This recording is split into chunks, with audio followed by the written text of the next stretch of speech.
안녕하세요. 건강오름 김군입니다.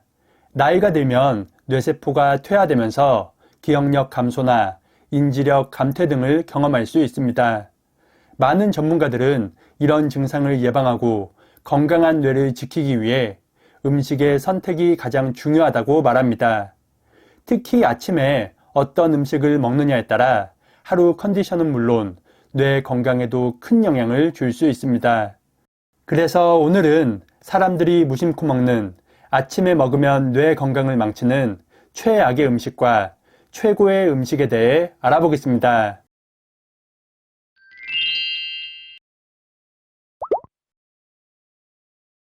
감자와 멸치 등의 음식은 아침에 먹으면 너무나도 좋은 음식들입니다. 하지만 이런 음식을 어떻게 조리하느냐에 따라 우리 몸에 약이 될 수도 있고 오히려 독이 되는 경우도 있는데요. 감자와 멸치는 볶거나 튀겨서 먹을 때 기름의 종류는 물론 보관 방법 또한 아주 중요합니다. 먼저 냉장고와 같이 기온이 낮은 곳에 보관한 감자는 굽거나 튀기지 않는 것이 좋습니다.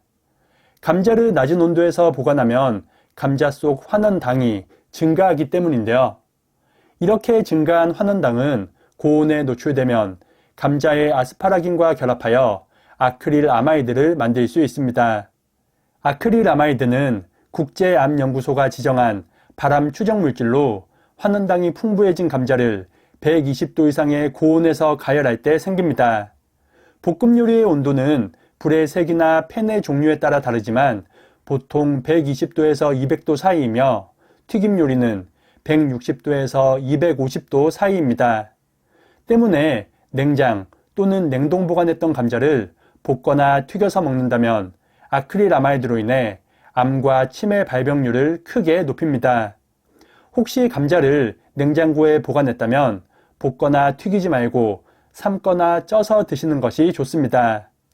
물이 끓는 온도는 100도이기 때문에 발암물질 생성은 전혀 걱정하지 않으셔도 되니 건강하게 드시기 바랍니다.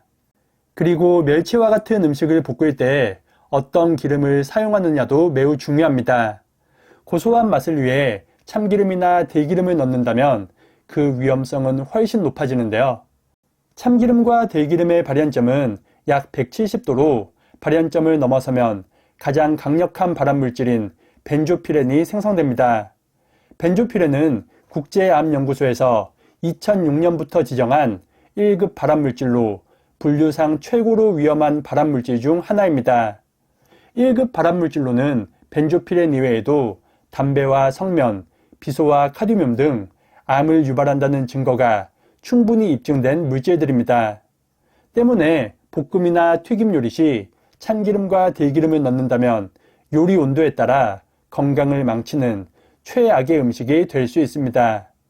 세계보건기구의 자료에 따르면 벤조피렌을 섭취할 경우 적혈구가 파괴되어 면역 기능이 떨어지고 뇌혈관을 좁게 만들며 장기간 노출되면 생식기능 저하와 암 발생 가능성도 커진다고 밝혔습니다. 때문에 참기름과 들기름은 무침용으로 사용하거나 가열을 마친 후 불을 끄고 온도가 식었을 때 첨가하는 것이 좋습니다. 기름의 종류에 따라 발연점과 용도가 모두 다르니 표를 참고해서 건강하게 활용하시기 바랍니다. 볶음이나 튀김 등 가열조리에 활용하는 기름은 참기름이나 들기름이 아닌 발연점이 최소 200도 이상인 것을 사용하는 것이 좋겠습니다. 지금부터 말씀드릴 뇌 건강에 가장 좋은 반찬 2가지도 참고하셔서 뇌 건강을 지키시기 바랍니다. 뇌 건강을 지켜주는 반찬 첫 번째는 대파 달걀 볶음입니다. 달걀에는 비타민 D와 함께 두뇌 발달의 조절 물질 중 하나인 비타민 E12도 풍부합니다. 또한 달걀 노른자에는 뇌세포 발달에 필수적인 영양소인 콜린이 풍부하게 함유되어 있는데요.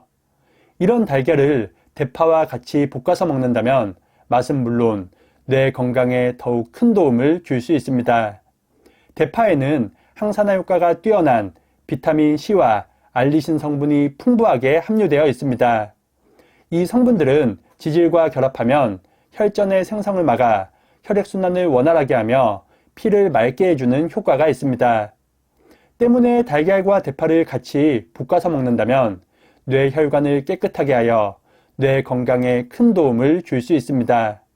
먼저 기름을 두른 후라이팬에 잘게 자른 대파와 양파를 넣고 1분 정도만 살짝 볶아줍니다. 그 다음 풀어놓은 계란물을 부어 살짝만 더 볶아주면 맛있는 대파 달걀 볶음이 완성됩니다. 대파 달걀 볶음은 향긋하고 고소한 맛으로 누구나 부담 없이 먹을 수 있습니다. 이 반찬은 특히 아침에 먹으면 더욱 좋으니 꾸준히 드시고 뇌 건강을 지키는데 큰 도움이 되시길 바라겠습니다.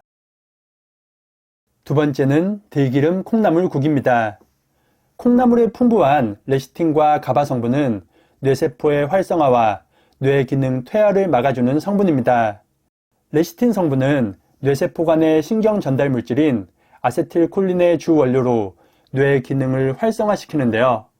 또한 가바 성분은 콩 상태일 때는 없지만 콩나물로 자라면서 다량 합성되는 물질입니다.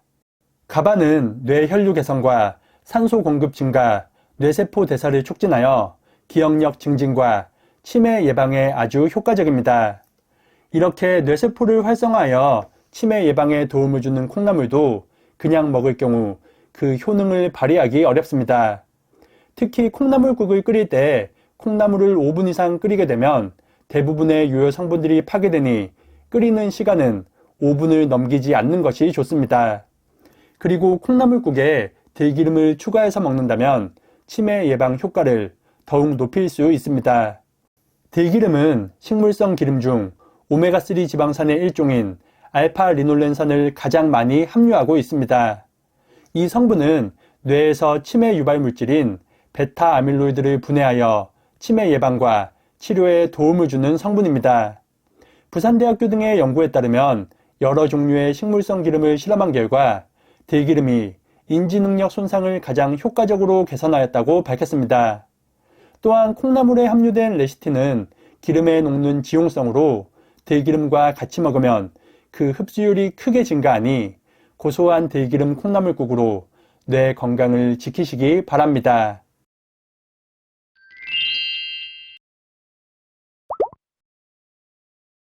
오늘은 뇌 건강을 망치는 최악의 조리법과 뇌에 좋은 두 가지 반찬에 대해 알아봤습니다. 말씀드린 내용을 참고해서 식단을 구성한다면 뇌 건강을 지키는데 큰 도움이 될 것입니다. 블루베리와 브로콜리 또한 뇌 건강에 아주 좋은 음식들이니 간식이나 반찬으로 꾸준히 드시는 것도 좋겠습니다. 영상이 유익하셨다면 구독과 좋아요 그리고 알림 설정도 부탁드립니다. 그럼 다음 영상에서 더 유익한 건강 정보로 인사드리겠습니다.